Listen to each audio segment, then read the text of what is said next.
Yes. So right now we are going to start the topic input tax credit. अब देखो input tax credit, पहले तो इसका एक बेस समझ लो. होता क्या है सर? होता क्या है सर?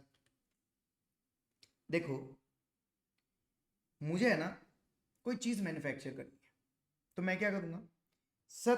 पहले तो मैं किसी से जाके रॉ मटेरियल लूंगा, ठीक है, उसको हम कहेंगे इनपुट. इन रॉ मटेरियल पे काम करने के लिए और मैनेजमेंट करने के लिए मुझे सर्विसेज लगेगी लोगों की. यस, इसको मैं कहूंगा इनपुट सर्विसेज.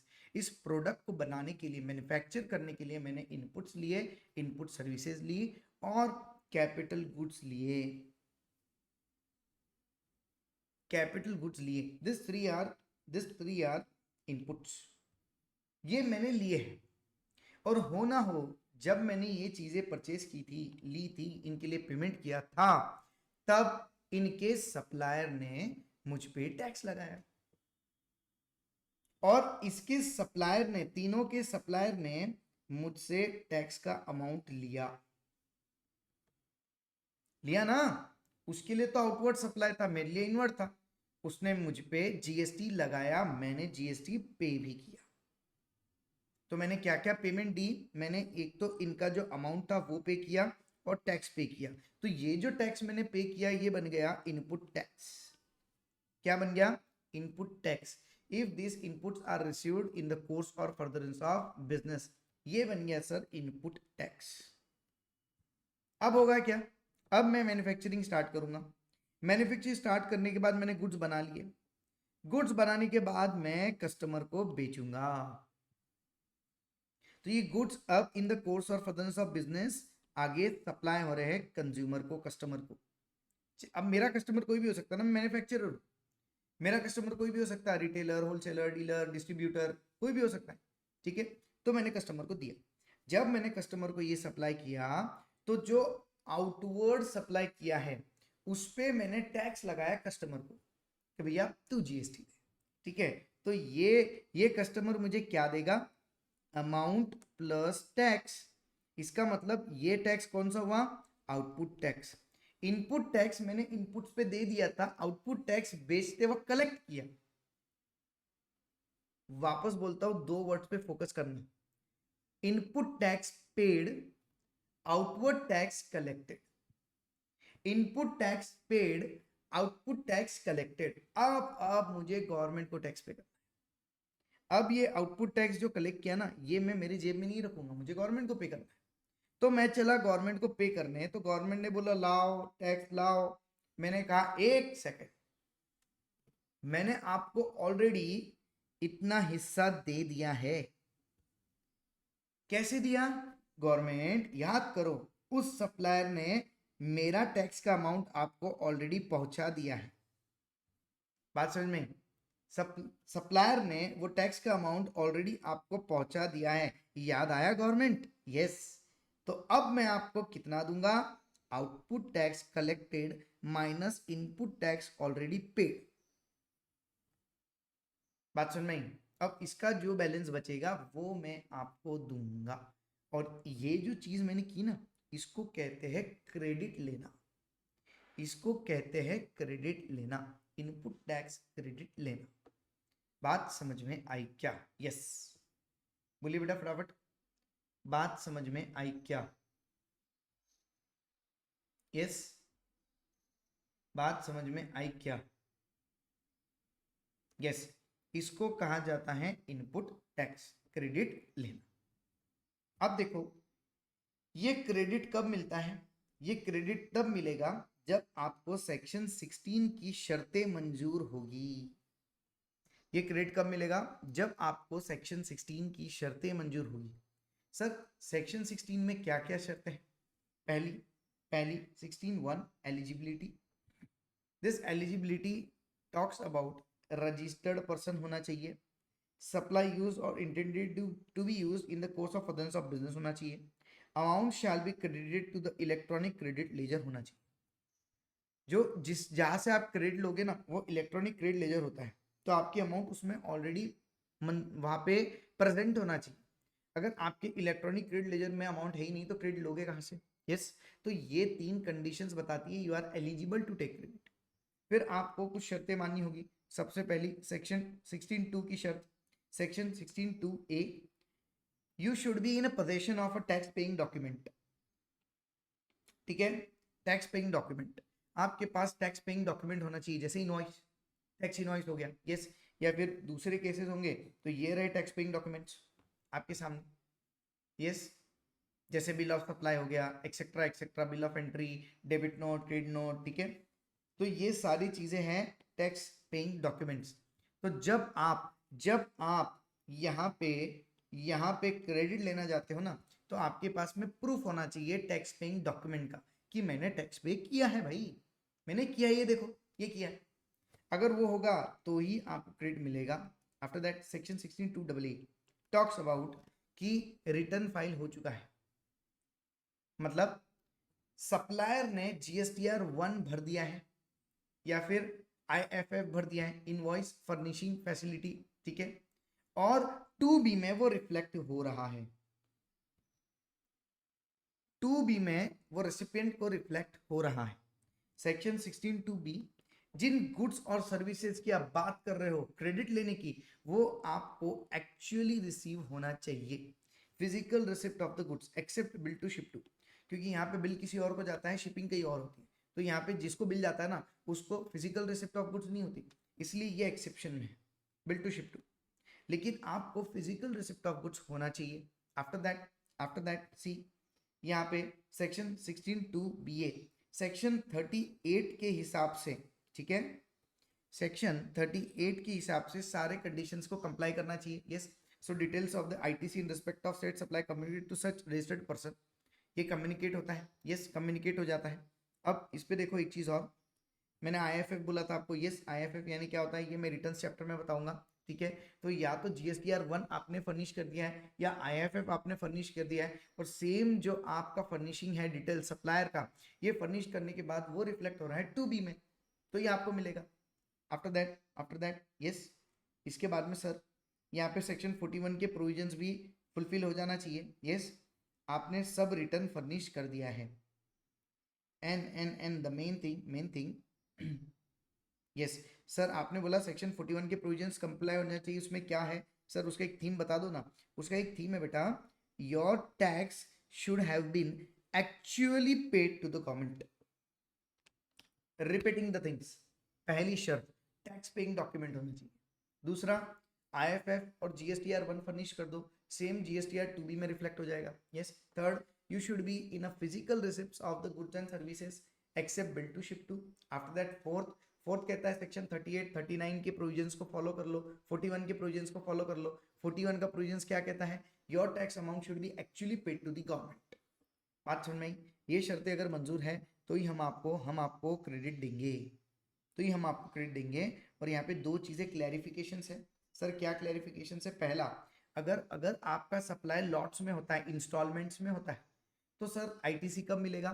ITC मिलेगा on the receipt of the last lot या लास्ट इंस्टॉलमेंट, ठीक है।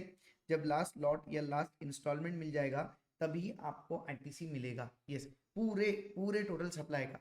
आफ्टर दैट सर आपने क्या बोला था, आपने भी बोला था कि हमें क्रेडिट मिलेगा अगर शर्तें मंजूर हो गई तो, ठीक है, फुलफिल हो गई तो। बट यहाँ पे क्लॉज आया, मान लो होता क्या है सर, बिजनेस वर्ल्ड में ऐसा होता है कि हम कभी अगर बिजनेस करते हैं ना, हम अगर बिजनेस करते हैं तो बिजनेस में डायरेक्टली हम कैश पेमेंट नहीं करते सर, हम क्रेडिट में ज्यादा खेलते हैं। क्यों सर? बड़े बड़े ट्रांजैक्शन होते हैं, बड़ा बड़ा अमाउंट इन्वॉल्व होता है, और कोई बिजनेसमैन इस नेचर का होता है जिसके पास रेडी उतना अमाउंट अवेलेबल नहीं है, तो वो क्या करता है सर, वो एक तरह से पैसा उधारी पे गुड्स ले लेगा, फिर जब उस गुड्स को बेचेगा पैसे आएंगे वो चुका देगा। तो मान लो मैं ऐसा बिजनेसमैन हूँ, मैंने क्या किया सर, उधारी पे बिजनेस किया, क्रेडिट पे बिजनेस किया। मैंने सामने वाले को बोला सप्लायर प्लीज यार दे देना यार, तो सप्लायर ने दे दिया। अब सप्लायर कह रहा है 2 महीने में पेमेंट कर देना, बोला ठीक है, ओके, डन डन डना डन। लेकिन सर पेमेंट हुआ नहीं, 2 महीने हो गए पेमेंट हुआ नहीं। अब यहाँ पे सर वो पेमेंट मांगते रहेगा, ये तुम्हारा हिसाब किताब है भाई, तुम देखते रहो, तुम्हारे झमेले तुम देखो। GST वाले आ गए, GST वाले कहते हैं अरे भाई 2 महीने पहले आपने क्रेडिट पे जब इनसे गुड्स परचेज किया था तब आपने उन गुड्स के ऊपर जीएसटी का जो था हिसाब किताब, वो सप्लायर ने हमें पे कर दिया, GSTR1 फाइल कर दिया, IFF फाइल कर दिया, और आपने उसका क्रेडिट भी ले लिया, और आपने अभी तक पैसा नहीं चुकाया, यानी जीएसटी सप्लायर अपनी जेब से भर रहा है। ये तो गलत बात है, ये तो गलत बात है। यस, सप्लायर बोलेगा ना डिपार्टमेंट को, सर उन्होंने पे नहीं किया, है ना, बोलेगा? यस, बिल्कुल बोलेगा, सर उन्होंने पे नहीं किया। तो डिपार्टमेंट कहती है हमें कुछ तो एक्शन लेना पड़ेगा, लेकिन आपका जो अमाउंट है जो आपको मिलना चाहिए, ठीक है, उसका हमें लेन देन नहीं है। वो आप देखो, हम सिर्फ जो जीएसटी वाला अमाउंट है ना, उसके ऊपर कुछ ना कुछ एक्शन लेंगे, वो आपके जेब से नहीं जान देंगे, इतना हमारा वादा है। तो उन्होंने क्या एक्शन लिया? उन्होंने कहा अगर आपने 180 दिन के अंदर अंदर from the date of issue of invoice के 180 दिन के अंदर अंदर अगर आपने पेमेंट नहीं किया है, अगर आपने सामने वाले को पेमेंट नहीं किया है, तो हम क्या कहेंगे? हम सबसे पहले आपका जो आईटीसी आपने लिया है ना, उसको रिवर्स कर देंगे, और आपके ऊपर जब से आईटीसी लिया है तब से लेके तो जब तक रिवर्स हुआ है तब तक का 18% पर एनम इंटरेस्ट लगेगा। यानी हम आईटीसी रिवर्स भी कर देंगे और इंटरेस्ट भी लगा देंगे, और फिर जब आप उनको पेमेंट कर दो तब आईटीसी वापस ले लेना, लेकिन इंटरेस्ट तो डूब गया, वो आपको नहीं मिलेगा। बात समझ में आई? तो ये प्रोविजन यहाँ पे गवर्नमेंट ने डिराइव किया है फॉर द पर्पस कि सामने वाले की जेब से जीएसटी का अमाउंट पे ना हो, यस, वो कहीं ना कहीं कैरी फॉरवर्ड हो, दूसरे के ऊपर आए, बर्डन शिफ्ट हो। बात समझ में आई? तो ये है क्लॉज, बट ये क्लॉज इन लोगों को अप्लाई नहीं होता। सबसे पहले आरसीएम, अरे आरसीएम वाले को तो खुद के ही जेब से पेमेंट करना है, वो रिसिपेंट को ही पे करना है, फिर सप्लायर का तो रोल ही नहीं बनता इसमें, तो आरसीएम की केस में क्लॉज अप्लाई नहीं होगा। शेड्यूल 1, सर शेड्यूल 1 में कंसिडरेशन ही इन्वॉल्व नहीं होता, तो वहां पे ये क्लॉज का रोल बिल्कुल भी नहीं बनेगा। And after that VOS 15(2)(b, याद करो वैल्यू ऑफ सप्लाई 15(2)(b) में मैंने आपको क्या पढ़ाया था? मैंने बोला था थर्ड पार्टी पेमेंट, इसका मतलब on the direction of supplier आप किसी और को पेमेंट कर रहे हो, on the direction of supplier आप किसी और को पेमेंट कर रहे हो, ठीक है? तो यहाँ पे सप्लायर को तो पेमेंट जाएगी ही नहीं, तो जाएगी ही नहीं तो ये क्लॉज अप्लाई होगा ही नहीं। बात समझ में आई क्या? सो ये क्लॉज इन 3 सिचुएशंस में अप्लाई नहीं होता है। कंडीशंस क्लियर हो गई? सेक्शन 16(2) की conditions. Yes, now talking about depreciation. Section 16(3) कहता है कि अगर किसी गुड्स के ऊपर, कैपिटल गुड्स के ऊपर डेप्रिसिएशन लगता है, कैपिटल गुड्स के ऊपर डेप्रिसिएशन लेते हो, यस, तो ये ध्यान में रखो कि कैपिटल गुड्स की जो अमाउंट है उस पर ही डेप्रिसिएशन लिया जाए, उसके अंदर जो आईटीसी है, जो टैक्स अमाउंट है, टैक्स पोर्शन है, उसके ऊपर आप बिल्कुल भी डेप्रिसिएशन मत लो। मान लो मैंने 10 लाख का कैपिटल गुड्स खरीदा, उसके ऊपर 1 लाख का जीएसटी लग गया, टोटल अमाउंट होगी 11 लाख। अगर मैंने टोटल 11 लाख के ऊपर डेप्रिसिएशन ले लिया, इसका मतलब 10 लाख का कैपिटल गुड्स के अमाउंट पे भी लिया और 1 लाख के टैक्स अमाउंट पे भी लिया, जो कि नहीं चलेगा। अगर आपने टैक्स पोर्शन पे भी डेप्रिसिएशन लिया है तो आईटीसी मिलेगा नहीं। बात समझ में आए? तो आईटीसी मिलेगा नहीं। आफ्टर दैट टाइम लिमिट, देखो टाइम लिमिट के अंदर बात करते हैं 3 subsections, 16(4), 16(5), 16(6), 16(4), 16(5) and 16(6). Yes, now time limit. Sir time limit क्या है? हमने कब तक आईटीसी ले लेना चाहिए एक पर्टिकुलर इनवॉइस पे? एक पर्टिकुलर इनवॉइस पे आपने आईटीसी कब तक लेना चाहिए? लास्ट डेट होगी कब तक उस इनवॉइस का आप आईटीसी ले लोगे। होता है ना, गलती इंसान से होती है सर। यहाँ पे इतने सारे इनवॉइसेस पड़े थे, मैंने सब पे आईटीसी ले ही नहीं पाया, कुछ मिस हो गए, बाद में ध्यान आया अरे यार ये तो रह गया। अब ये रह गया तो मैं कब तक ले लूं? तो आप ले सकते हो earlier of 30th day of November following the end of financial year. Current financial year जो चल रहा है ये खत्म होने के बाद जो मेरा 30 नवंबर आएगा उस तारीख तक, या फिर furnishing of annual return which ever is earlier, या फिर हो सकता है आपने एनुअल रिटर्न फर्निश कर लिया, यस, तो उस तारीख तक, बराबर। तो एनुअल रिटर्न की तारीख या 30 नवंबर, इसमें से जो भी अर्लियर होगा उस डेट तक के ही आप आईटीसी ले सकते हो, उसके आगे नहीं, उसके आगे नहीं। बात समझ में आई क्या सर? उसके आगे नहीं चलेगा। बात समझ में आई क्या?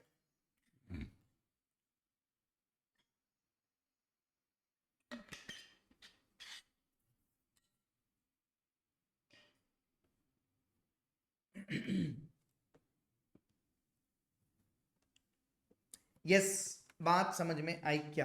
बताइए, बात समझ में आई? यस, ये हो गया सर टाइम लिमिट।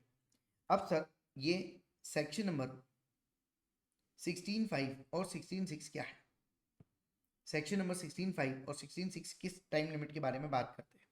देखो, एक शॉर्ट में आपको समझा देता हूं। अगर आपको ये चीज डिटेल में समझना है, ये चीज आपको अगर डिटेल में समझना है या इसके ऊपर क्वेश्चन भी देखने हैं, तो आप ऑलरेडी मेरा इस पे एक वीडियो है अमेंडमेंट की पाठशाला, ठीक है? आप जाओ सर्च करो अमेंडमेंट की पाठशाला, ठीक है? यस, जीएसटी के जो भी अमेंडमेंट है उसमें मैंने दिए हैं, तो आप उसके अंदर जाके इसको और अच्छे से डिटेल में पढ़ सकते हैं। Since this is a exam oriented batch, मैं इतना डिटेल में नहीं जाऊंगा, लेकिन हाँ समझा जरूर दूंगा, ठीक है ना? हुआ गया था सर, कुछ ईयर्स आपको दिख रहे सामने, 2017 18, 18 19, 19 20, 20 21।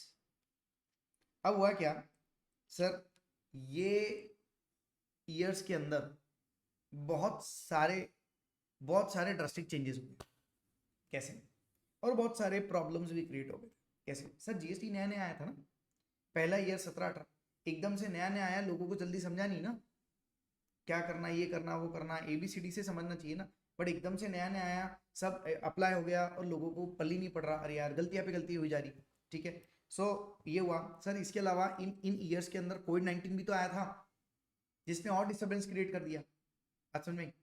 तो इन इन कुछ कारणों के कारण ये 4 साल में जो भी मेरे आईटीसी मिस हो गए, जो भी मेरे आईटीसी मिस हो गए, ये मैंने लेट फाइल किया था, रिटर्न ही लेट फाइल किया था, ठीक है? रिटर्न लेट फाइल किया था और उसमें मैंने क्रेडिट ले लिया।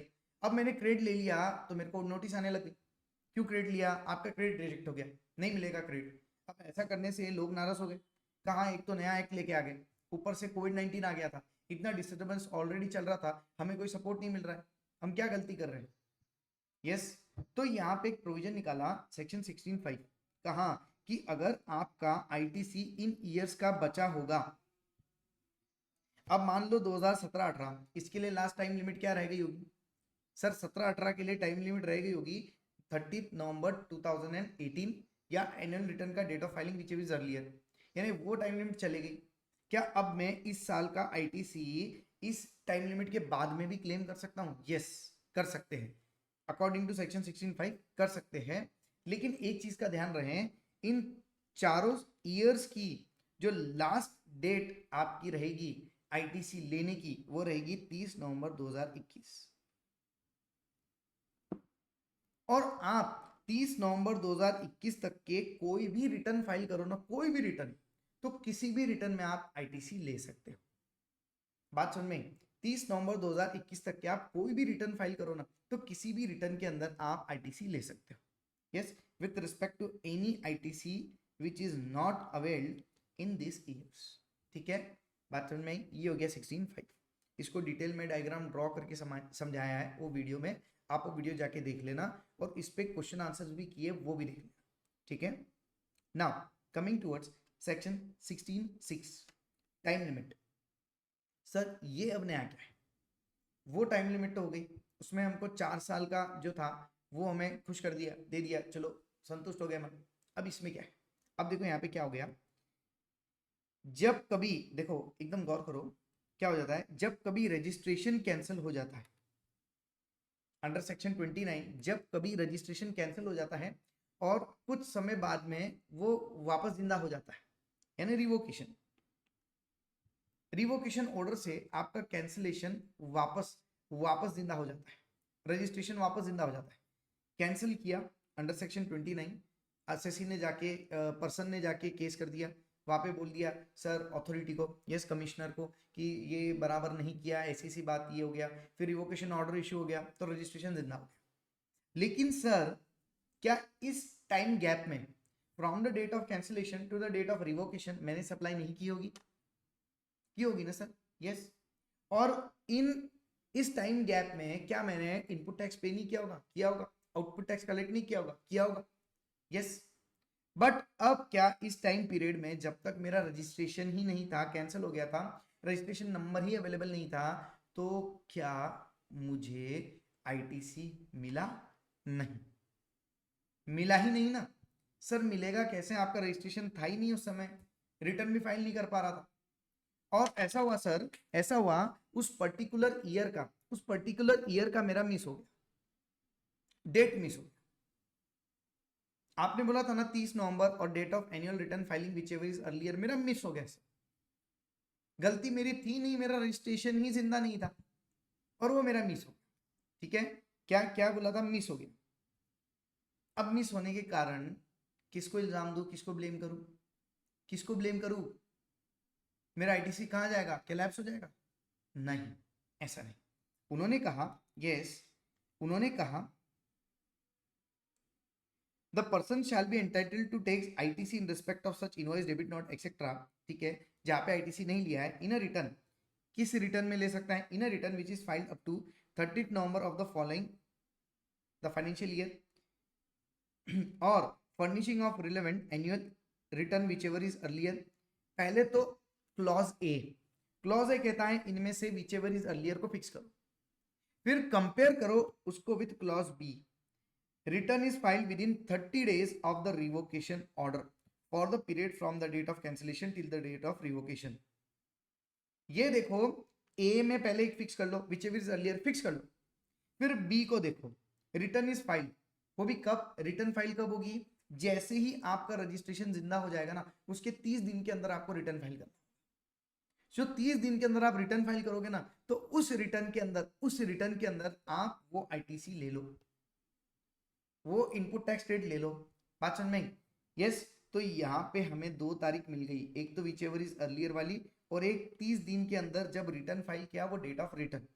तो इनमें से जो भी लेटर होगा, इनमें से जो भी लेटर होगा, उस रिटर्न के अंदर आप आईटीसी ले सकते हो, उस रिटर्न के अंदर आप आईटीसी ले सकते हो। ये है वो क्लॉज, और डिटेल में विद डायग्राम समझाया है, आप वो वीडियो को जाके देख लो, क्वेश्चन आंसर भी उस पे किए हैं, वो आपके सब क्लियर हो जाएंगे। Yes, so this was all about section number 16। Yes, this was all about section number 16। Sir 16 क्या कहता है? ठीक है, सेक्शन नंबर 16, तो यहाँ पे सेक्शन नंबर 16 का सारा conditions and each and everything मैंने आपको बता दिया। ठीक है, now heading towards block rates.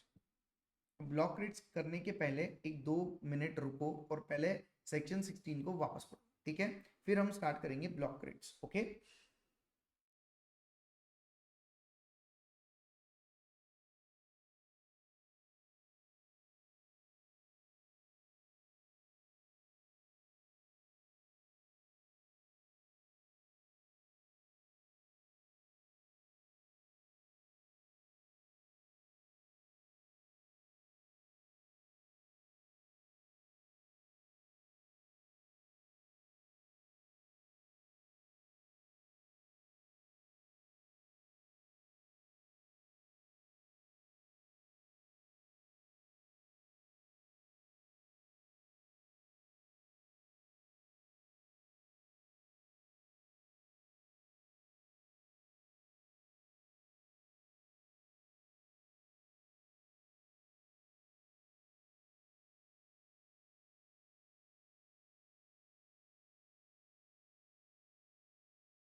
Yes, पढ़ना हो गया।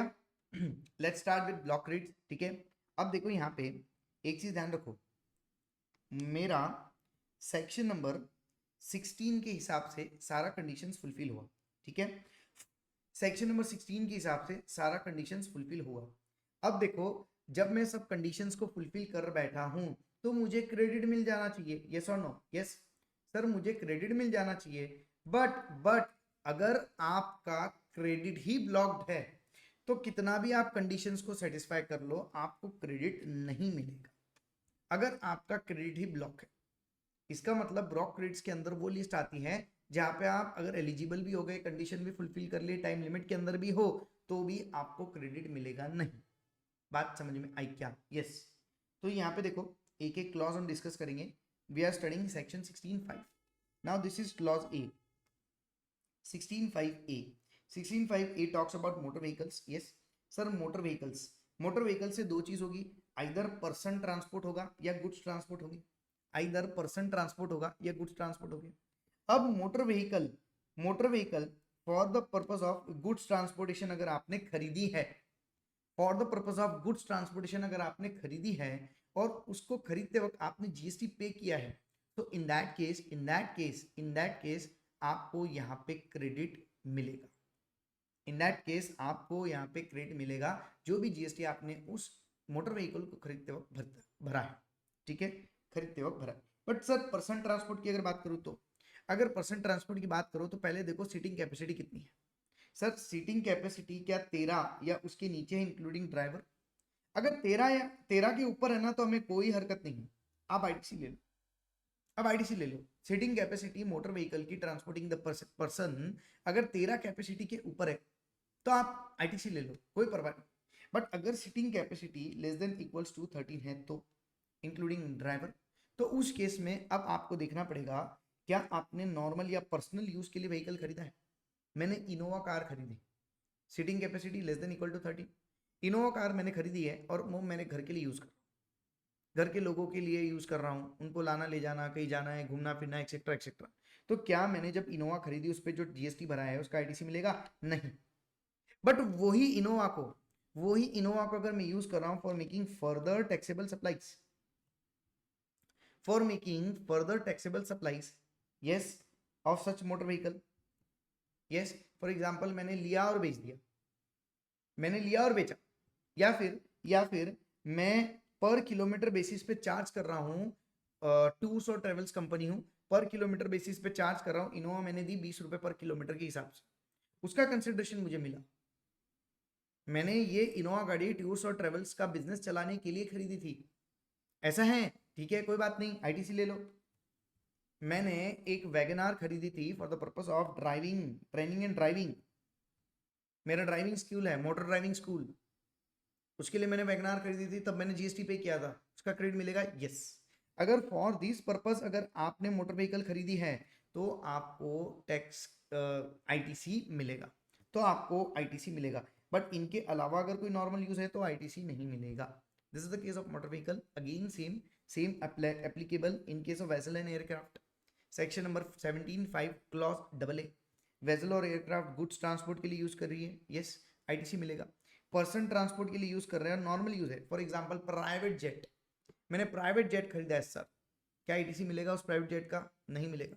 बट मैंने एयरप्लेन खरीदा है for the purpose of making this further taxable supplies, yes, passenger transport करवाना एक्सेट्रा एक्सेट्रा, तो क्या आईटीसी मिलेगा? यस, आईटीसी मिलेगा, आईटीसी मिलेगा। बात समझ में? Yes. After that AB, clause AB, notified services for such motor vehicle vessel aircraft. Sir notified services for such vessel aircraft motor vehicles, ये देखो, ये देखो, ये तो खरीदने की बात हो गई सर, क्लॉज ए और AA खरीदने की बात कर रहा था, मोटर व्हीकल खरीदी आईटीसी मिलेगा कि नहीं, वेसल एयरक्राफ्ट खरीदा। अब मैं उनके ऊपर जनरल इंश्योरेंस ले रहा हूँ, सर्विसिंग करवा रहा हूँ, रिपेयर मेंटेनेंस करवा रहा हूँ, या उनको लीज पे दिया है, रेंट हायरिंग पे दिया है, तब मैं उनसे कमा रहा हूँ। बात सुन में? तो मैंने यहाँ पे अगर अगर अगर जनरल इंश्योरेंस चार्जेस पे किए हैं और इंश्योरेंस में भी जीएसटी लगा, मैंने सर्विसिंग करवाई तो जो बिल आया उस पर जीएसटी लगा, रिपेयर एंड मेंटेनेंस करवाया, शोरूम में गया था, उसके ऊपर जीएसटी लगा बिल के ऊपर, लीज और रेंटिंग चार्जेस पे किया मैंने उस व्हीकल के, उसके ऊपर जीएसटी लगा, क्या क्या क्या मुझे आईटीसी मिलेगा?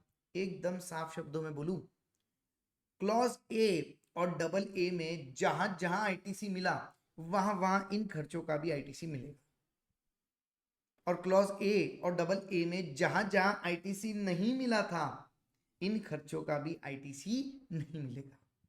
बात समझ में आई क्या? ये चीज देखो, ठीक है, जहां जहां आईटीसी ऑलरेडी क्लॉज ए और AA में मिला है वहां वहां आईटीसी मिलेगा, जहां नहीं मिला है वहां नहीं मिलेगा। और तीसरा केस यहाँ पे है इन case of manufacturer of such motor vehicle vessel aircraft. So manufacturer को मिलेगा क्या? यस मिलेगा, बिल्कुल मिलेगा, यस। तो ये क्लॉज हो गया मोटर व्हीकल्स वेसल एयरक्राफ्ट से related. Now we are heading towards clause B, following supply of goods और सर्विसेज और बोथ। ठीक है, ये तीन कैटेगरी ऑफ सप्लाईज। ठीक है, पहला क्या है? Food beverages, outdoor catering, beauty treatment, health services, cosmetic, plastic surgery, leasing renting और hiring of motor vehicles, life insurance, health insurance. ठीक है, इन चीजों का आपने पेमेंट किया। अगर इन चीजों का पेमेंट किया है, एक वर्ड पे फोकस करो बेटा, बहुत ही इंपॉर्टेंट वर्ड है, बहुत ही इंपॉर्टेंट वर्ड है, सेम कैटेगरी। ठीक है सर, सेम कैटेगरी। आपने ना ये सर्विसेज ली, आपने ये सर्विसेज ली to make an outward taxable supply same category. आपने इनसे सर्विस ली है किसी और को सप्लाई करने के लिए, आपने इनसे सर्विस ली है किसी और को सप्लाई करने। मैं कैटरिंग वाला हूँ, बहुत बड़ा ऑर्डर आया मेरे पास, बहुत बड़ा ऑर्डर।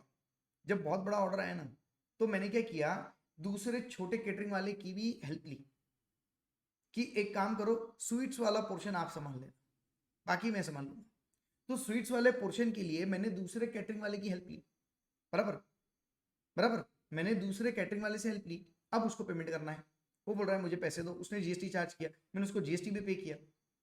तो बताइए इसका मुझे क्रेडिट मिलेगा? यस मिलेगा सर, क्योंकि आपने ये सर्विसेज ली है ताकि आप सेम कैटेगरी की फर्दर आउटवर्ड टैक्सेबल सप्लाई कर सको। बात समझ में? तो इसका भी आईटीसी आपको मिलेगा। बट अगर अगर अगर मैं खुद ओनर हूं, मैंने कैटरिंग वाले से सर्विस ली है और उसने पेमेंट लिया और जीएसटी भी चार्ज किया, मैंने पे कर दिया, I am the final consumer. ठीक है, मैं बिजनेस पर्सन, मैंने कोई बिजनेस फंक्शन ऑर्गेनाइज किया था जिसमें कैटरिंग वाले को हायर किया था, उसने जीएसटी चार्ज किया, तो अब बिजनेस में मैं उसका क्रेडिट ले लूं? नहीं ले सकते सर, क्योंकि आप सेम कैटेगरी का फर्दर टैक्सेबल सप्लाई नहीं कर, तो आपको आईटीसी मिलेगा नहीं। बात समझ में? तो इनमें से कोई भी चीज में कंसिडर कर लूं, इनका अगर आप सेम कैटेगरी का फर्दर आउटवर्ड टैक्सेबल सप्लाई करते हो तो यहाँ पे आपको क्रेडिट लेना है, नहीं तो नहीं लेना है। After that membership of a club, health, fitness centre में गया, फिटनेस सेंटर ज्वाइन किया, सर थोड़ा जिम शिम कर लेते, ठीक है, गया, उस पर जीएसटी लग गया, क्या उस पर जो जीएसटी लगा उसका क्या मैं आईटीसी लूँ? नहीं मिलेगा। After that travel benefit extended to employees, ठीक है, इसके ऊपर जो आईटीसी है वो क्लेम कर सकते हैं क्या? नहीं। ट्रेवल बेनिफिट दी मैंने एम्प्लॉइज को, उनके लिए टिकट बुक की है, उस पर मुझे जीएसटी लग गया, यस, तो उसका क्रेडिट ले लूँ? नहीं मिलेगा। अब देखो सर, क्या बोल रहे हैं आप? नहीं मिलेगा, नहीं मिलेगा, नहीं मिलेगा। ये नहीं नहीं नहीं नहीं बोल बोल के निगेटिविटी डेवलप कर दिया आपने। सर कुछ तो रास्ता होगा ना कि इनके ऊपर भी आईटीसी मिलेगा? बिल्कुल मिलेगा, इनके ऊपर भी आईटीसी बिल्कुल मिलेगा, अगर अगर आप ये सारे सप्लाईज अपने एम्प्लॉय को दे रहे हो, अपने एम्प्लॉय को दे रहे हो under any law for the time being in force.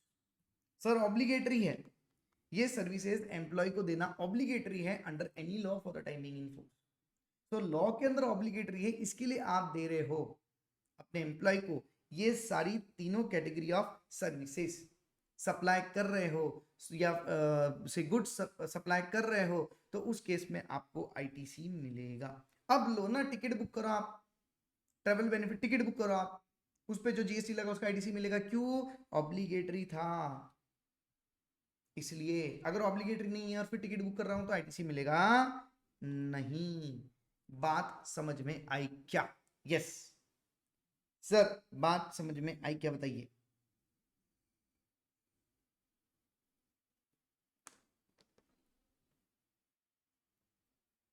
Yes, बात समझ में आई बेटा? कैसे, कहां कहां आपको यहाँ पे आईटीसी मिलेगा, कहां नहीं मिलेगा, बात समझ में आई?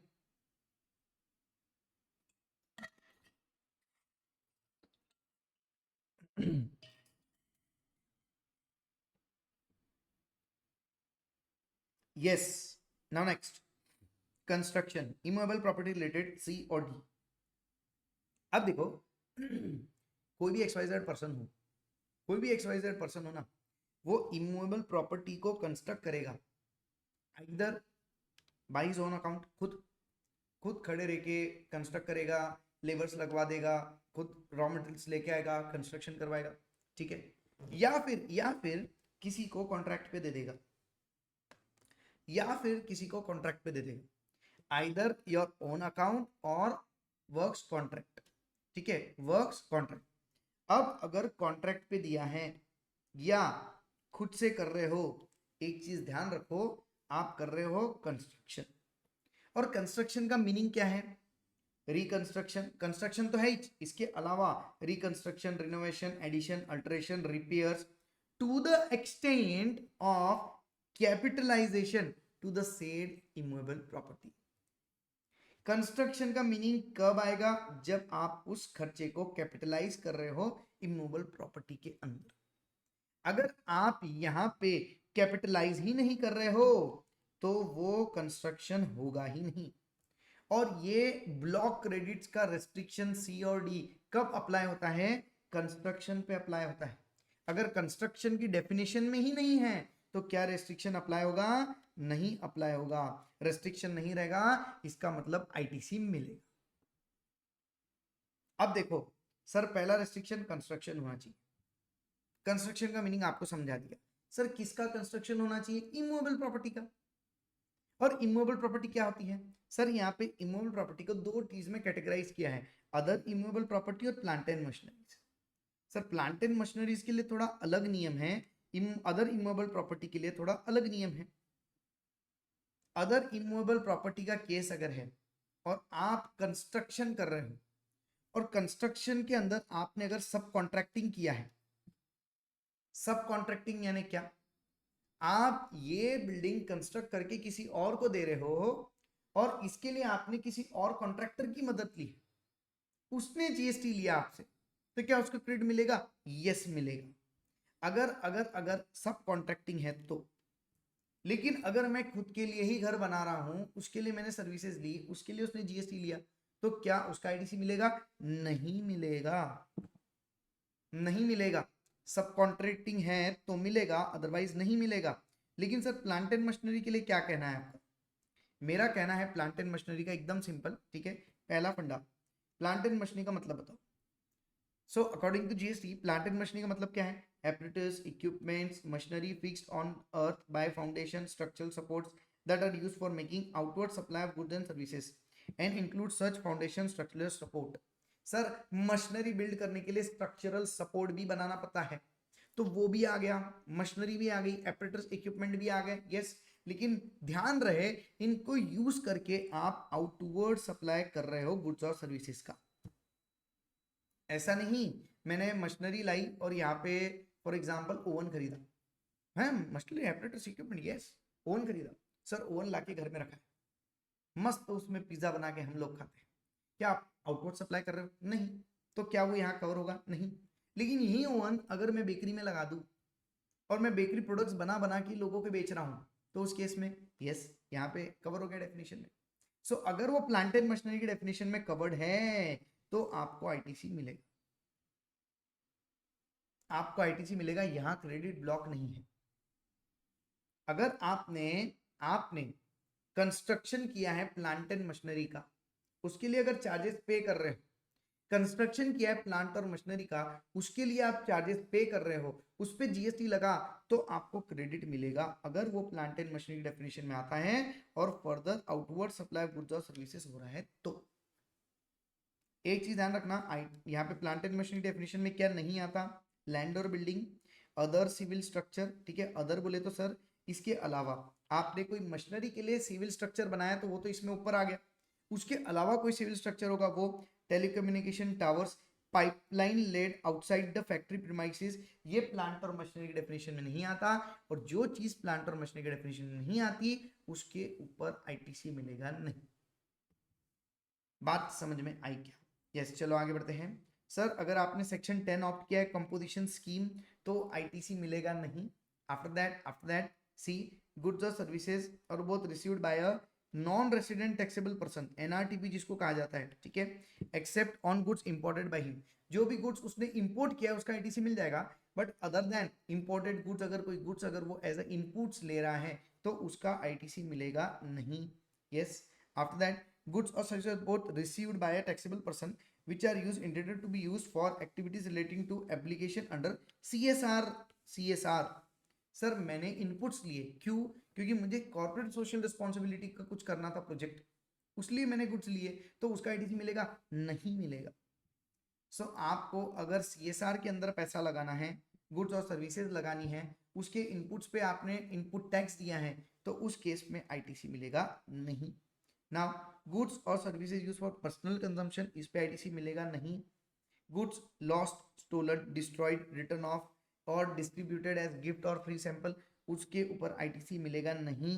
यस, या फिर आपके कोई भी एक्ट पे 74 यस या प्रोविजंस लागू हो जाते हैं, 72, 73, 74 के प्रोसीडिंग्स लागू हो जाते हैं, तो उस केस में आपको आईटीसी मिलेगा नहीं। बात समझ में आए क्या? इन प्रोसीडिंग्स के अगर अंदर आपने टैक्स पे किया है तो उसमें आपको आईटीसी मिलेगा नहीं। फटाफट से एक बार रिवाइज हो जाए, चलो। Section number 17 5 clause A motor vehicle, double A vehicle and sorry vessel and aircraft, A B talks about specified services on motor vehicle, vessel and aircraft. After that clause B talks about certain services, इसमें था outdoor catering, beauty treatment, personal grooming, health care service etcetera, health etcetera etcetera, ठीक है। which should be made for further taxable supply of the same category, same category तो ITC मिलेगा, otherwise नहीं मिलेगा। उसमें ही दूसरी चीज थी sir fitness centre, health services. फिर तीसरी चीज थी एम्प्लॉय के लिए मैंने कोई ट्रेवल प्रोग्राम ऑर्गेनाइज किया है वो। इन तीनों का आईटीसी नहीं मिलेगा, लेकिन अगर ये ऑब्लिगेटरी बाय लॉ है तो आपको आईटीसी मिलेगा। After that clause C and D talks about construction of immovable property either through works contract और बाय ओन, ठीक है। इसमें कंस्ट्रक्शन की डेफिनेशन जरूरी होती है, वो चीज ध्यान में रखो।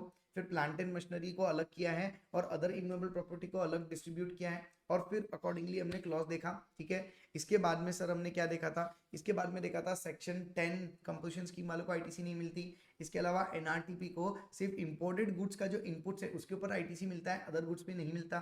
फिर हमने ये देखा था कि सीएसआर एक्टिविटी परफॉर्म करने के लिए कोई इनपुट्स लिया है, उसके ऊपर आईटीसी आप टैक्स पे किया है, उसका आईटीसी आपको मिलेगा नहीं। इसके बाद में हमने देखा था पर्सनल कंजम्पशन वाले गुड्स के ऊपर आईटीसी मिलता नहीं। इसके बाद देखा था goods lost, stolen, destroyed, free gifts या सैंपल रूप में बांट दिए, तो उसके ऊपर आईटीसी मिलेगा नहीं। और सेक्शन 74 की प्रोसीडिंग्स में अगर आप जब टैक्स पे कर रहे हो तो कोई भी तरह का आईटीसी मिलेगा नहीं। बोलो Radhe Radhe. Complete complete block rates को रिवाइज करवा दिया फटाफट से। कंप्लीट ब्लॉक रेट्स को रिवाइज करवा दिया फटाफट से, समझ भी लिया और फटाफट से रिवाइज भी करवा दिया। यस, आगे बढ़ते हैं। Provisions of section 18 related with rules, ठीक है, रिलेटेड विथ रूल्स। अब मैं ले रहा हूं एक 2 मिनट का ब्रेक, एकदम ब्रेथलेस रिवीजन करवाएं इसलिए, ठीक है। 2 मिनट बाद ये सेक्शंस चालू करते हैं, ठीक है।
यस, बढ़ते आगे, बढ़ते आगे।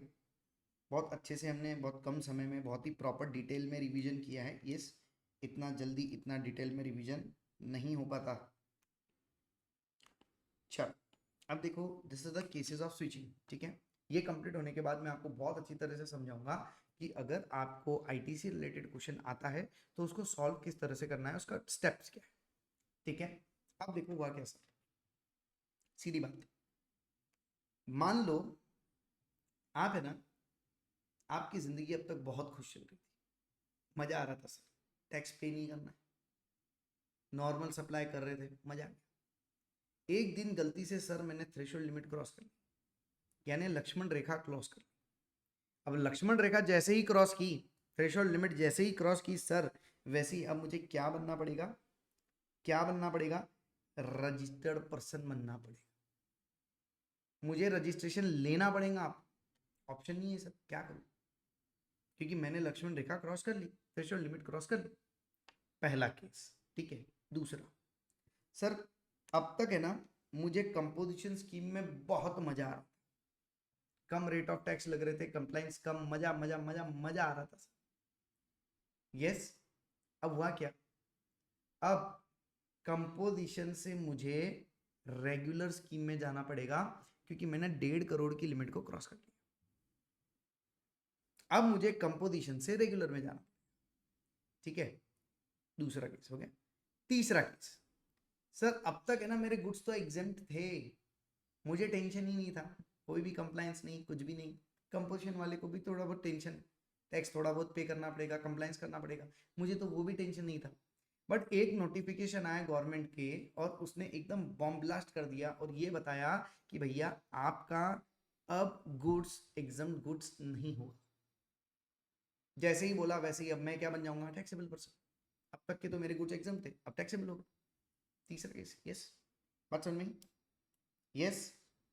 और चौथा केस होगा, आ बैल मुझे मार। अरे सर ये क्यों बोले आपने, मैं रजिस्ट्रेशन के लिए अब तक लायबल नहीं हुआ, मैंने लक्ष्मण रेखा क्रॉस नहीं की, मैंने थ्रेशोल्ड लिमिट क्रॉस नहीं की, फिर भी मेरी इच्छा है मुझे रजिस्ट्रेशन लेना है। ठीक है भाई, इच्छा है तो उसके आगे क्या कर सकते हैं। तो ये 4 केसेस है। Person obtaining voluntary registration, person applying for registration, yes मैंने थ्रेशोल्ड लिमिट क्रॉस की वो, सर कंपोजिशन से रेगुलर में आ गया, या मेरे एग्जाम गुड्स बन गए टैक्सेबल। ये 4 केसेस की बात। अब एक चीज ध्यान रखो, इन 4 केसेस के ऊपर थोड़ा नजर देंगे हम। सर हुआ क्या, जब तक ये 4 केसेस में मैं था, तब तक मुझे इनपुट टैक्स क्रेडिट लेने की भी जरूरत नहीं थी। क्यों, पहली बात तो मैं रजिस्टर्ड पर्सन था नहीं, और रजिस्टर्ड पर्सन था नहीं तो आउटवर्ड सप्लाई करते हो आउटपुट टैक्स कलेक्ट करना था नहीं, और जब टैक्स कलेक्ट करना ही नहीं था तो गवर्नमेंट को पे भी नहीं करना था, पे करना ही नहीं था तो क्रेडिट कैसे लूं।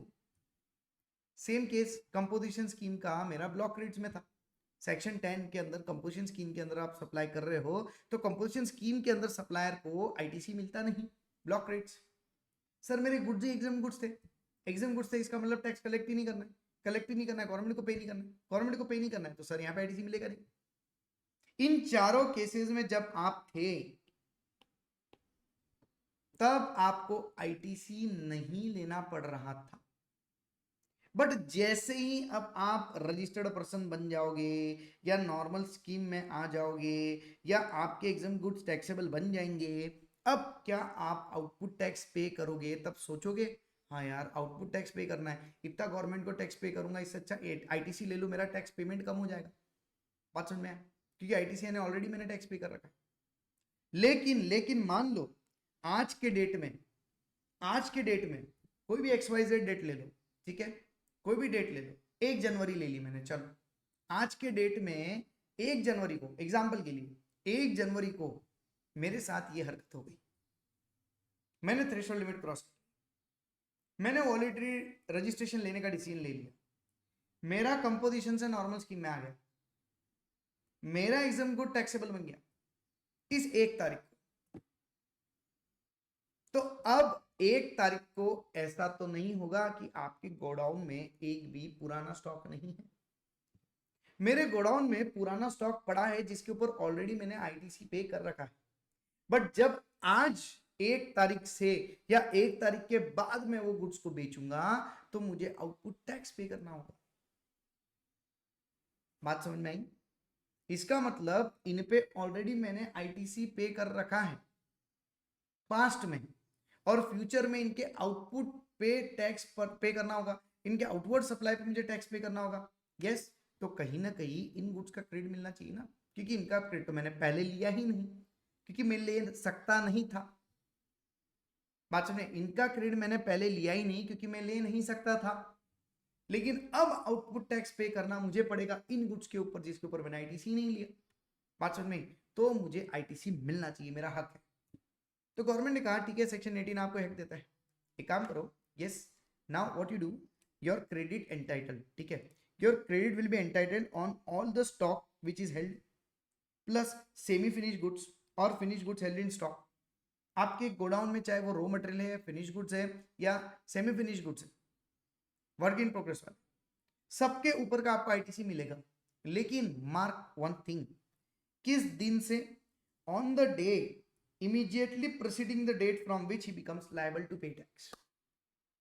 अगर मैं वॉलेंट्री रजिस्ट्रेशन की बात करूं और लायबल फॉर रजिस्ट्रेशन की बात करूं, तो जिस दिन से आप लायबल हुए वो दिन से, या फिर date of registration, in case of voluntary registration date of registration से लेके तो पिछले 1 साल तक का जो भी इनवॉइस आपके पास होगा इन प्रेजेंट गुड्स का, 1 साल पहले तक का जो भी इनवॉइस आज की डेट पे मेरे आंखों के सामने जो गुड्स है जिन पे आउटपुट टैक्स लगने वाला है, इन गुड्स का इनवॉइस अगर पिछले 1 साल के अंदर आता होगा, फ्रॉम दिस रेस्पेक्टिव डेट्स, पिछले 1 साल तक के पीरियड में, पिछले 1 साल के पीरियड में अगर इनका कोई भी इनवॉइस आता होगा, तो उस केस में हम क्या करेंगे, आपको क्रेडिट लेने देंगे, सब्जेक्ट टू कंडीशन वो गुड्स मेरे सामने अभी प्रेजेंट है, आउटवर्ड सप्लाई होने वाले हैं, उसका इनवॉइस अवेलेबल है विद इन 1 ईयर के अंदर, तो यहाँ पे मैं आपको आईटीसी दूंगा। Same case with the composition becoming regular taxpayer and exempt goods becoming taxable goods, same case sir, same case। लेकिन सर यहाँ पे कैपिटल गुड्स का एडअप हो जाता है, जब मैं कंपोजिशन से रेगुलर में आता हूँ या एग्जाम गुड टैक्सेबल बन जाते हैं तो कैपिटल गुड्स का यहाँ पे एक एडअप हो जाता है, ठीक है। सो यहाँ पे कैपिटल गुड्स जो आपने खरीदे थे मैन्युफैक्चर करने के लिए, उनका भी आपको आईटीसी मिलेगा, सब्जेक्ट टू कंडीशन ये फॉर्मूला अप्लाई करो। अब आपने उन कैपिटल गुड्स को 4 साल पहले खरीदा था, तो 4 सालों में आपने कंपोजिशन के अंदर भी गुड्स मैन्युफैक्चर कर करके बेचे हैं, यस, या एग्जाम गुड्स मैन्युफैक्चर कर करके आपने बेचे, सप्लाई किया है, यस। तो ये 4 सालों में आपने यूटिलाइज भी किया है उस गुड्स को। अब आपके कैपिटल गुड्स टैक्सेबल गुड्स बनाएंगे, नॉर्मल स्कीम के अंदर गुड्स बनाएंगे, मैन्युफैक्चर करेंगे, बात समझ में? तो कैपिटल गुड्स का इस दिन बाद में जो भी मैन्युफैक्चरिंग होगा वो आउटवर्ड सप्लाई में जाएगा, वो आउटपुट टैक्स में जाएगा, यस। अब जो भी आउटवर्ड सप्लाई होगी उस पर टैक्स लगेगा, बात सही है। तो अब जितना उसका क्रेडिट बच गया उतना ले लो, 4 साल तो उसमें यूटिलाइज कर लिया ना, तो पूरी मशीन का, पूरे कैपिटल गुड्स का पूरा आईटीसी थोड़ी लेना पड़ेगा भाई, ये क्यों करोगे आप? आपने ऑलरेडी 4 साल यूज किया ना, तो अब देखो कितना आईटीसी बचता है प्रोपोर्शनेटली, कितना आईटीसी बचता है प्रोपोर्शनेटली। वो प्रोपोर्शनेटली कैसे कैलकुलेट करोगे? यूजिंग दिस थिंग, ठीक है। Now in case of exempt supply becoming taxable capital goods use exclusively for exempt supply, yes, जितना आईटीसी था माइनस 5% पर क्वार्टर और part there from the date of invoice,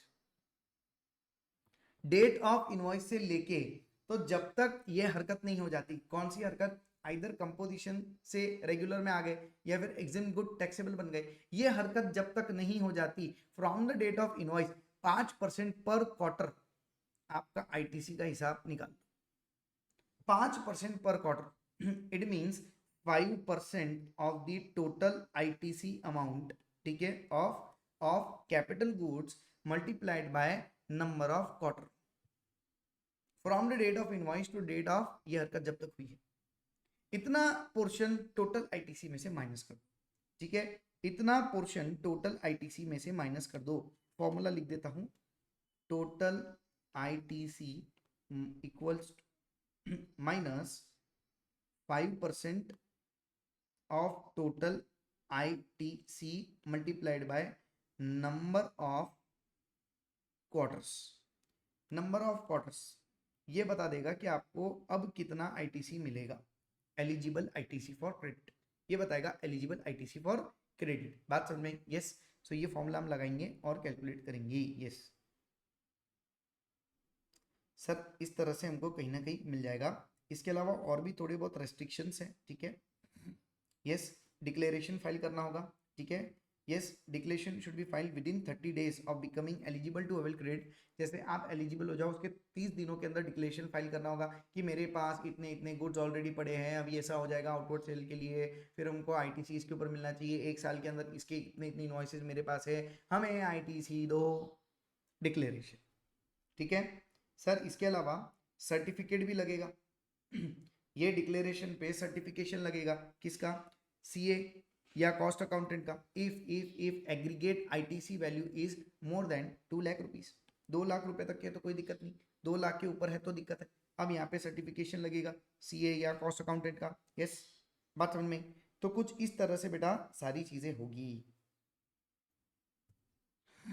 yes और sir कभी कभी क्या हो जाता है, मैंने मेरा कॉन्स्टिट्यूशन चेंज किया, पहले मैं सोल प्रोप्राइटर था, अब पार्टनरशिप फर्म में आ गया, ठीक है, या पार्टनरशिप फर्म थी कंपनी में आ गई, ठीक है। तो उस केस में पार्टनरशिप फर्म का जो अनयूटिलाइज क्रेडिट था वो कैरी फॉरवर्ड हो जाएगा कंपनी के अंदर, अब आप उसका क्रेडिट ले सकते हो, ये क्लॉज, ठीक है, ये बोलता है ये चीज। अब देखो सर, आपने एक क्लॉज बताया जहां से नॉन टैक्सेबल से टैक्सेबल बन गया। अब ये वाला पार्ट बोलता है कि आप टैक्सेबल पर्सन थे और नॉन टैक्सेबल बन गए। आपने रजिस्ट्रेशन लिया था, कैंसिल हो गया, बिजनेस बंद कर दिया आपने, ठीक है, तो रजिस्टर्ड से अनरजिस्टर्ड में चले गए। दूसरा दूसरा दूसरा सर, मैं नॉर्मल स्कीम में था, मेरी टर्नओवर लिमिट 1.5 करोड़ के ऊपर जा ही नहीं रही है, तो मैंने अब डिसीजन लिया चलो नॉर्मल छोड़ो कंपोजिशन में आ जाते, तो मैं नॉर्मल से कंपोजिशन में आ गया। सर अब तक मेरे जो गुड्स थे ना वो टैक्सेबल थे, एकदम से नोटिफिकेशन आया अब ये एग्जाम्प्ट है, तो ये एग्जाम्प्ट हो गए। बात समझ में? तो अब आप कहां से कहां चले गए? सर मैं बन गया टैक्सेबल से नॉन टैक्सेबल, रजिस्टर्ड से अनरजिस्टर्ड, ठीक है, ये केसेस है। तो इस केस के अंदर आज की डेट पे आपके गोडाउन में जो गुड्स पड़े हैं उसके ऊपर आपने ऑलरेडी आईटीसी ले चुके हैं। यस, अब फर्दर जब सप्लाई करने जाओगे तो आउटवर्ड सप्लाई होगा, आउटपुट टैक्स लगेगा नहीं। यस, तो आउटपुट टैक्स लगेगा ही नहीं तो ये आईटीसी तो आपने गलत ले लिया। बात समझ में आए? यस, फॉर एग्जाम्पल एक गुड्स है ये बक्से पे आईटीसी मैंने ले लिया, ये मेरे गोडाउन में पड़ा है। अब इसको जब मैं कल से फर्दर सप्लाई करने जाऊंगा, आउटपुट टैक्स तो वैसे मिलेगा ही नहीं उस पर, आपको गवर्नमेंट को टैक्स पे करने की जरूरत नहीं पड़ेगी, फिर भी आपने आईटीसी ले चुके, चलो रिवर्स करो, ले चुके, चलो क्या करो बेटा, रिवर्स करो। बात समझ में है क्या? अब आपको रिवर्स करना होगा। अब आपको चाहे वो कैपिटल गुड्स हो या आपके पास में जो भी स्टॉक हो, रॉ मटेरियल्स का, फिनिश गुड्स का, सेमी फिनिश गुड्स का, यस, ये आपको रिवर्स करना पड़ेगा अगर इसका आईटीसी आपने लिया है तो, ठीक है, इसका आईटीसी आपने लिया है तो, ठीक है। और कैपिटल गुड्स का भी रिवर्सल होगा प्रो राटा बेसिस पे, ठीक है, taking the life of that capital goods up to 5 years. ये ले लो 5 ईयर्स, ये देखो कि 5 ईयर्स का हिस्सा अभी भी बचा है क्या, अगर ऑलरेडी पूरा हो चुका है तो फिर करने की जरूरत नहीं है, बट 5 ईयर्स का हिस्सा अभी भी अगर बचा है और आपने पूरा क्रेडिट ले लिया है, ठीक है, और 5 ईयर्स का हिस्सा अभी भी बच रहा है, तो जितना हिस्सा बचा उतना हिस्सा रिवर्स करो, ठीक है, और इनपुट्स के अंदर तो जो दिख रहा है वो रिवर्स करो। यस, तो this is the case, this is the case, yes, so this is the case, ये चीज ध्यान में। यस, बोलो फटाफट।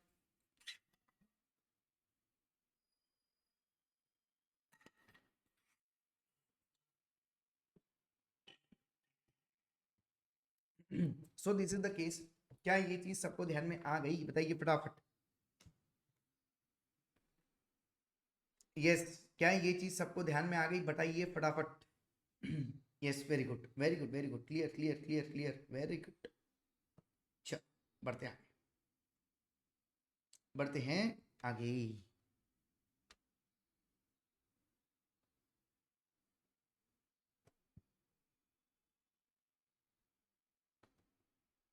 यस, अब देखो मैं कुछ डिस्कशन करूंगा आपके सामने, ध्यान से समझना बेटा, ये चीज़ बहुत ज़्यादा इंपॉर्टेंट है, बिकॉज अगर ये चीज़ समझेंगी तो ही आप क्वेश्चन आंसर सॉल्व कर पाओगे। ठीक है सर, अब तक हमने क्या पढ़ा?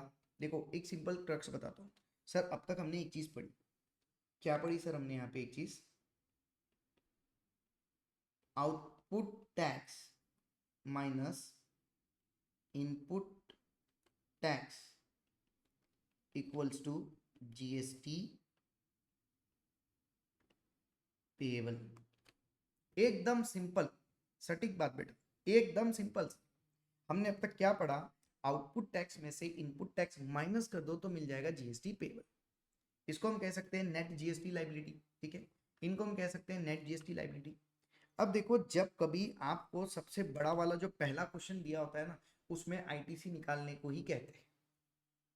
अब जो पहला क्वेश्चन आपको दिया होता है ना, वो पहले क्वेश्चन में एक चीज ध्यान रखिएगा, उसमें बहुत सारे प्रोविजंस इन्वॉल्व होते हैं सर। उसके अंदर एग्जम्पशन भी आ गया, रिवर्स चार्ज भी आ गया, यस सर। इसके अलावा आईटीसी का भी प्रोविजन आ गया, रजिस्ट्रेशन का भी प्रोविजन आ गया। बात समझ में? बात समझ में? तो ये सारे प्रोविजंस को ध्यान में रख के उसको सॉल्व करना पड़ता है। अब होता क्या है बेटा, आपको एक टेबल दे देते हैं, पहले क्वेश्चन में आपको टेबल दे देते हैं, और वो टेबल में लिख देते हैं कि इसने ये इनवर्ड सप्लाई लिया। पहली टेबल उसमें लिख देंगे कि ये इनवर्ड सप्लाई लिया और इससे लिया। अब इससे लिया क्यों बताते हैं? ताकि उसमें आरसीएम के प्रोविजन एप्लीकेबल हो। आपको डिसीजन लेना है कि फॉरवर्ड चार्ज है या आरसीएम है। तो इनवर्ड लिया तो आरसीएम में मुझे ही टैक्स पे करना है। बात समझ में? इनवर्ड लिया तो आरसीएम में मुझे टैक्स पे करना है। बात समझ में? और इनवर्ड लिया, उसमें अगर आरसीएम इन्वॉल्व नहीं है तो उन चीजों का मुझे आईटीसी मिलेगा, आरसीएम वाले का भी आईटीसी मिलेगा, बट उन चीजों के लिए मुझे आउटपुट टैक्स पे करना जरूरत नहीं। और दूसरी टेबल आपके सामने दे देंगे कि ये आउटवर्ड सप्लाई किया। पहली टेबल क्या दे देंगे आपको कि ये सारी चीजें इन्होंने इनवर्ड सप्लाई किया, इनवर्ड सप्लाई ली है। ठीक है, और दूसरी टेबल आपको दे देंगे कि ये सारी चीजें इन्होंने आउटवर्ड सप्लाई की, इनवर्ड सप्लाई लिया, आउटवर्ड सप्लाई की। अब इन बेसिस पे, इन डिटेल्स के बेसिस पे आपको डिसीजन लेना होगा कि आपका इनपुट टैक्स कितना, आउटपुट टैक्स कितना। तो ऐसे क्वेश्चन सॉल्व करोगे ना, तो सबसे पहले आप क्या करोगे? सबसे पहले first step, you have to calculate input tax on inward supplies. Table draw करोगे, ठीक है, टेबल ड्रॉ करोगे। इस टेबल के ऊपर यहां पे आप क्या करोगे बेटा? यहां पे आप लिख दोगे पर्टिकुलर्स, ठीक है, और यहाँ पे हमारे 3 column, CGST, SGST, IGST, total column add करना है तो वो भी कर दो। ठीक है, अब यहाँ पे पहली नंबर, सर पहली नंबर की ये सप्लाई थी, दूसरे नंबर की ये सप्लाई थी, तीसरे नंबर की ये सप्लाई थी, चौथे नंबर की ये सप्लाई थी। ठीक है, और इन सप्लाईज के ऊपर टैक्स रेट आपको ऑलरेडी क्वेश्चन में दिया रहेगा, तो वो टैक्स रेट अप्लाई करोगे। यहाँ पे उसका कैलकुलेशन शो कर देना, अमाउंट इनटू रेट। ठीक है, मैं आपको फॉर्मेट बता रहा हूँ, इसके क्वेश्चन हम पूरा जीएसटी खत्म होने के बाद सॉल्व करने वाले हैं। अभी सॉल्व नहीं करूंगा, पूरे जीएसटी के पोर्शन खत्म होने के बाद क्वेश्चन सॉल्व करूंगा। ठीक है, अभी फिलहाल मैं आपको सिर्फ और सिर्फ फॉर्मेट बता रहा हूँ। ठीक है, एक क्वेश्चन लूंगा सिर्फ आईटीसी वाला। सर यहाँ पे आ जाएगा मेरा सीजीएसटी, एसजीएसटी, ये अमाउंट आ गया। ठीक है, अगेन हो सकता है दूसरा मैंने ना इंटरस्टेट किया होगा तो उस पर आईजीएसटी आ जाएगा। ठीक है, बात सुन में? तो ऐसे करके मैं टोटल कर लूंगा यहाँ पे, और ये मेरा टोटल इनपुट टैक्स का अमाउंट आ जाएगा। ठीक है, अब दूसरी टेबल मुझे बनाना है, दूसरी टेबल मुझे बनाना है।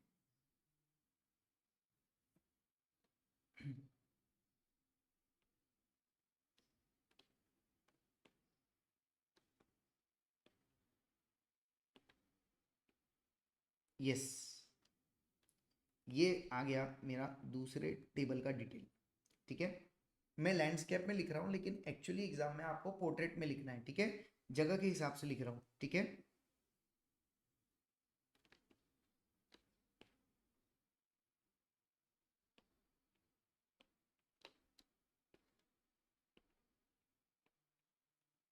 Calculate output tax on outward supplies, ठीक है। अब इसमें क्या करेंगे सर, हम अगेन यहाँ पे एक टेबल ड्रॉ करेंगे, ठीक है। 3 कॉलम्स आपने जैसे कहा था वैसे, ये रहे 3 columns, particulars, CGST, SGST, IGST, पहली नंबर की आउटवर्ड सप्लाई, दूसरे नंबर की आउटवर्ड सप्लाई, तीसरे नंबर की आउटवर्ड सप्लाई, ठीक है। यहाँ पे आपको आउटपुट टैक्स कैलकुलेट करना है, ठीक है। यस, तो ये 3 आउटवर्ड सप्लाईज आ गई। अब आप यहाँ पे अगेन अमाउंट इनटू रेट करोगे, ठीक है। मान लो आउटवर्ड सप्लाई जो की थी वो इंट्रा स्टेट थी, तो उस पर CGST SGST लग गया, IGST नहीं लगा। फिर अगेन दूसरी जो सर्विस थी उसके ऊपर लग गया आपको IGST, ठीक है। CGST SGST नहीं लगेगा। Yes got a thing, yes got a thing. Now after that will come towards the final table. Now table number 3.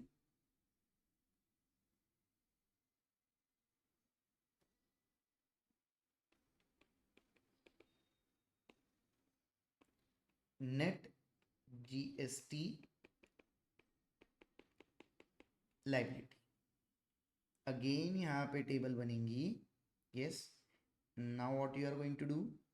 1, 2, 3, ये आ गया मेरा टेबल, ठीक है। पर्टिकुलर्स, CGST, SGST, IGST, क्या करूँगा सर, आउटपुट टैक्स लिख दो। यहाँ पे टोटल अमाउंट आई ना मेरी आउटपुट टैक्स की, ये देखो यहाँ पे ये जो भी टोटल अमाउंट आई यहाँ लिख दो, ठीक है, आउटपुट टैक्स। अब ये आउटपुट टैक्स आ जाएगा, ये आउटपुट टैक्स आ जाएगा, यहाँ पे जो भी अमाउंट होगी लिख दो, यहाँ पे CGST की हो, SGST की हो, IGST की हो, जो भी अमाउंट होगी लिख दो। After that what you are going to do, less input tax, ठीक है। अब इनपुट टैक्स कैसे लेस करोगे, इसमें नंबर 1 ओपनिंग बैलेंस, क्वेश्चन में दिया रहेगा कि इतना इनपुट टैक्स ऑलरेडी बाकी था जो यूटिलाइज होने वाला था, तो जो भी ओपनिंग बैलेंस आएगा वो यूटिलाइज करो। सेकंड, हमने जो यहाँ टेबल बनाई ना इनपुट टैक्स की, इसमें से किस किस पे क्रेडिट मिल रहा था और किस किस जगह ब्लॉक क्रेडिट्स था, ठीक है। तो ब्लॉक क्रेडिट्स वाले यहाँ पे हम लिखेंगे ही नहीं, ठीक है। यहाँ पे ब्लॉक क्रेडिट्स वाले हम लिखेंगे ही नहीं, लेकिन जो एलिजिबल थे वो लिखेंगे और उसका यहाँ पे इनपुट टैक्स ले लेंगे।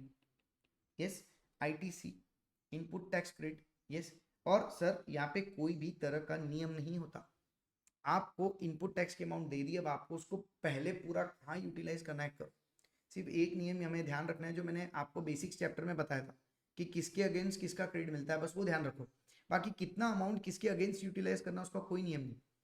आप चाहो तो पूरा का पूरा IGST में यूटिलाइज कर लो ना, कोई दिक्कत नहीं, अमाउंट की कोई परेशानी नहीं, आपको जैसे करना है वैसे। तो ये कर लोगे, ठीक है, ये कर लोगे। अब इस चीज में एक चीज ध्यान रखना, जब हम ITC लेते हैं ना बेटा, जब हम ITC लेते हैं तो उस समय ITC जो है हम रिवर्स चार्ज वाली सर्विसेज का भी लेते हैं। रिवर्स चार्ज में जो आपने टैक्स पे किया है ना उनका भी आपको ITC मिलता है, वो भी आप लोगे। लेकिन अगर आपको क्वेश्चन में बोला calculate GST liability to be paid by electronic cash ledger, अगर ये वर्ड आपको बोल दिया ना paid by using electronic cash ledger, तो आपको ये जो अमाउंट यहाँ पे आएगी GST लाइबिलिटी की, ठीक है, ये GST लाइबिलिटी वाली अमाउंट प्लस रिवर्स चार्ज में जो भी टैक्स अमाउंट है वो, ये प्लस करके आपको आंसर लिखना होगा, ये प्लस करके आपको आंसर लिखना। और आपको अगर क्वेश्चन में बोला कि सिर्फ और सिर्फ GST लाइबिलिटी बता दो, हम किससे पे करेंगे क्या नहीं करेंगे कुछ नहीं पूछा, तो यहाँ पे भी वो प्लस करके टोटल अमाउंट बता देना, भाई ये मेरी लाइबिलिटी है। और अगर क्वेश्चन में आपको पूछे calculate GST liability to be paid using electronic credit ledger, तो उस केस में सिर्फ यहाँ पे अपना आंसर स्टॉप हो जाएगा। अब इसमें हम यहाँ पे प्लस नहीं करेंगे RCM वाला, RCM का जो टैक्स हमें पे करना है वो हम प्लस नहीं करेंगे, ठीक है, यहाँ पे प्लस नहीं होगा, ये चीज ध्यान में रखना, ठीक है। ये कब प्लस करेंगे? जब आपको पूछा है सिर्फ जीएसटी लाइबिलिटी बता दो, या फिर ये पूछा है tell the GST liability that is to be paid using the electronic cash ledger. बात समझ में आई? तो इस तरह से ये चीज बनती है बेटा, इस तरह से ये चीज बनती है, चीज ध्यान में रखना। ये 3 टेबल ध्यान में रखना बेटा, बहुत ज्यादा जरूरी है। इन 3 टेबल्स को इसी तरह से आप बनाना जब क्वेश्चन कैलकुलेट करोगे, आंसर आप करोगे। आंसर करने में क्या करना है सर? पहला टेबल हमें इनपुट टैक्स का बना लेना है, दूसरा आउटपुट टैक्स का बना लेना है, तीसरा जीएसटी लायबिलिटी का। बात समझ में? और जो भी आपको एक्सप्लेनेशन करना है नोट्स में करो, टेबल में मत करो, जगह ही नहीं है, वहां पे खिचड़ी पक जाएंगी पूरी। तो जो भी आपको एक्सप्लेनेशन करना है ना, वो आपको अलग से एक्सप्लेन करना है using notes, note number 1 2 3 4 5 6 7 8 like this. बात समझ में आई क्या? यस। सो मैं क्वेश्चन लेके आता हूँ, एक 2 मिनट का समय दो, मैं question.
Yes yes yes, welcome back. Welcome back. ये देखो मैं आपके लिए क्वेश्चन लेके आया हूँ बेटा, ये देखो क्वेश्चन नंबर 19। ठीक है, नाउ इन दिस क्वेश्चन क्या बोला है? पारितोषिक कंपनी है सप्लायर ऑफ गुड्स, गुड्स का सप्लायर है, जीएसटी अंडर रेगुलर स्कीम पे करता है, ये भी क्लियर कर दिया। ये रहा सर आउटवर्ड टैक्सेबल सप्लाईज, और ये रहा सर इनवर्ड, ये रहा इनवर्ड, ये रहा इनवर्ड। ठीक है, आउटवर्ड में इंट्रा भी लिया, इंटर भी लिया दिया है, और इनवर्ड में इंटर इंट्रा दोनों लिया है। ठीक है, और ये रहा balance, balance of ITC for the tax period. ठीक है, बैलेंस ऑफ आईटीसी ये रहा आपके सामने, CGST SGST IGST. Now rates of tax 9 9 18, both the amount are exclusive of GST. ठीक है, आईटीसी की सारी कंडीशन फुलफिल कर दी, इन पॉइंट्स पे ध्यान देना कभी भी। ठीक है, आपको बताना है compute the minimum GST payable in cash, देखो यहाँ लिखा है पेएबल इन कैश। ठीक है, यस, और क्या आईटीसी आगे कैरी फॉरवर्ड होगा ये भी पूछा है। ठीक है, अब देखो सिंपल, अभी यहाँ पे हम क्या करेंगे, इसको सॉल्व करते हैं। यस, नाउ सर पहला पहला टेबल आपने हमें क्या बोला था? सबसे पहला टेबल कौन सा बनाना है? Computation of input tax on inward supplies. ठीक है, तो यहाँ पे मैं टेबल ड्रॉ करूंगा। ठीक है, यहाँ पे मैं टेबल ड्रॉ करूंगा। Now this will be my table, thickness बढ़ा देते हैं थोड़ा। ठीक है, टेबल ड्रॉ करूंगा, यहाँ पे अगेन 3 कॉलम्स, 1 2 एंड 3। यहाँ पे आ जाएगा बेटा पर्टिकुलर्स। ठीक है, CGST SGST IGST। ठीक है, पहला कितना था? इंट्रा। ठीक है, ये देखो ना क्वेश्चन में पहला क्या था?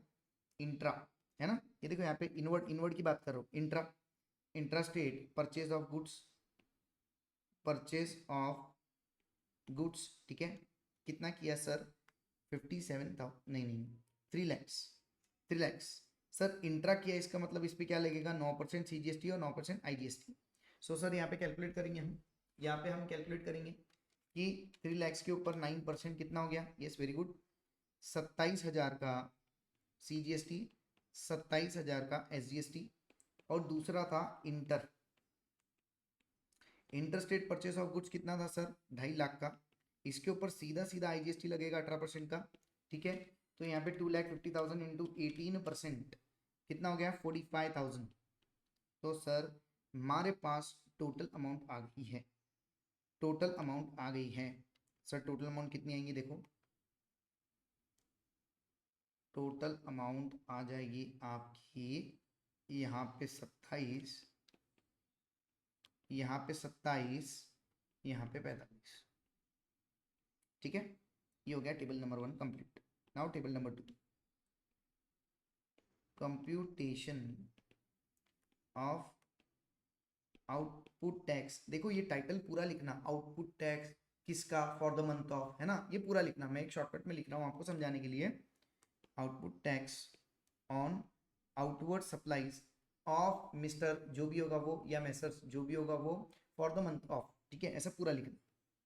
नाउ टेबल ड्रॉ करेंगे अगेन सर, यहाँ पे 3 कॉलम्स, ठीक है, यस, यहाँ पे 3 कॉलम्स, यहाँ पे ब्रैकेट में बता देना 3 लाख इंटू 9%, ठीक है, या बता देना 2.5 लाख इंटू 18%, ये आ गया ना। हियर पर्टिकुलर्स CGST, SGST और IGST आप पूरा लिखना बेटा, ठीक है। नाउ हियर पहला इंट्रा, इंट्रा स्टेट सप्लाई, दूसरा inter state supply. Sir intra कितना था, क्वेश्चन में देखो इंट्रा था 10 लाख रुपए और इंटर था 8 लाख रुपए, ठीक है। सो 10 लाख के ऊपर अगेन लगाओ 9%, कितना मालूम पड़ जाएगा, ठीक है 90,000, या लिख दो 90,000, या लिख दो 90,000, और सर 8 लाख के ऊपर 18%, 1,44,000, ठीक है। सो यहाँ पे मेरा टोटल आ गया, ये टोटल आउटपुट टैक्स कितना हो जाएगा, 90,000, 90,000, 1,44,000, ठीक है। Now what you are going to compute, number 3, computation of total GST liability to be paid in cash of mister या messrs dash dash dash for the month of dash, ठीक है। अब यहाँ पे सर हम क्या करेंगे, यहाँ पे लगा लो आपके 3 columns, particulars CGST, SGST, IGST, ठीक है। आउटपुट टैक्स कितना, सर 90,000, 90,000, 1,44,000, ठीक है, लेस इनपुट टैक्स, इसमें सबसे पहला opening balance. Sir opening balances कितने थे, देखो 57, 60 और 140, 57, 60 और 140, ठीक है। तो यहाँ आप लिखोगे 57, 60 और 1,40,000, ठीक है। अब सर नया बैलेंस कितना था, ITC वाला, ठीक है, इनपुट टैक्स क्रेडिट का ITC वाला बैलेंस कितना था, एक सेकेंड, हाँ, ITC में इनपुट टैक्स का बैलेंस कितना था, सर इनपुट टैक्स का था 27, 27 और 45। बट एक चीज़ अगर आप नज़र रखो कि ऑलरेडी ऑलरेडी मैंने 57 और 60 माइनस कर दिया है, और यहाँ पे 140, अब 140 है तो बचे कितने, 4, क्योंकि 144 का बैलेंस था, 140 माइनस किया, तो आप सिर्फ यहाँ पे 4 ही यूटिलाइज करो, ठीक है। आपका टोटल कितना था, टोटल 45 था, 45 में से आप 4 ही यूटिलाइज करो। देखो आप यूटिलाइज कैसे भी कर सकते हो, जैसे आपकी मर्जी है वो, ठीक है, आपकी इच्छा, जैसे यूटिलाइज करना है करो। और बच गया सर यहाँ पे और कितना था, 27 और 27। अब देखो जब 90,000 में से मैं 27,000 को माइनस कर देता हूँ, 57 को माइनस कर देता हूँ, 90,000 माइनस 57,000, सर 33,000 अभी भी बचा है।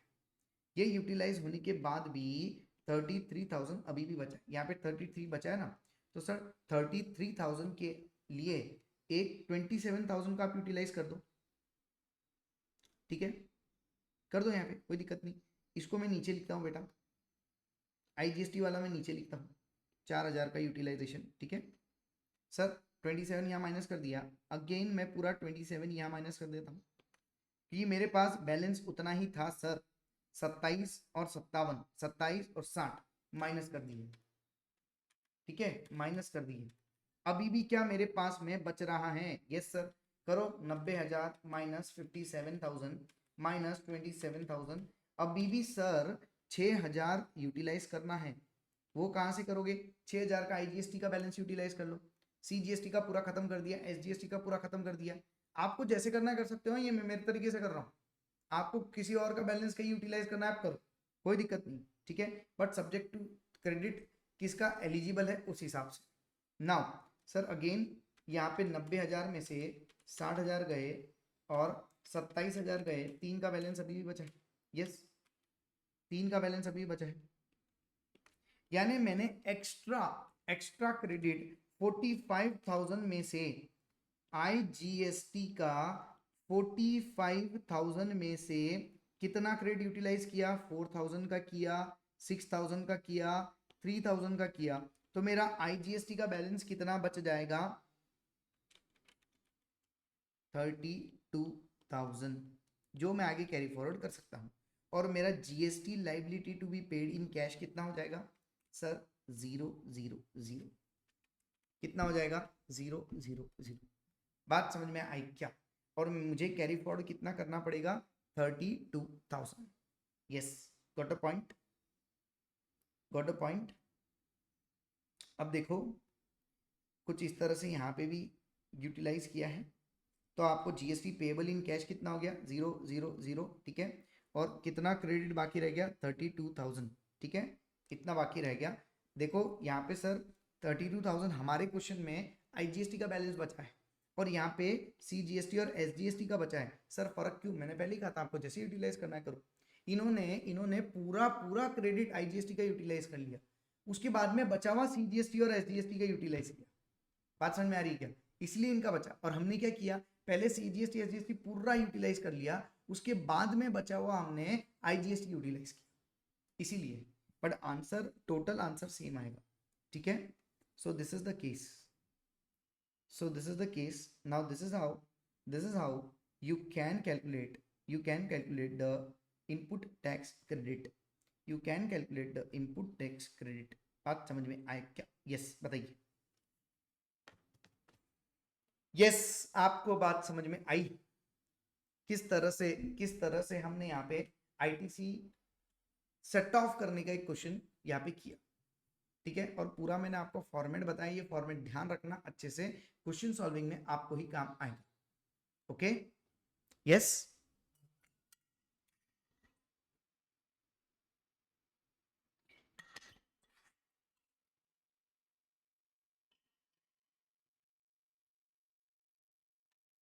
सो आज का सेशन हम यही स्टॉप करते हैं, मिलते हैं आपको कल अगले लेक्चर में, tax invoice credit and debit note. So bye bye to all of you, have a nice day.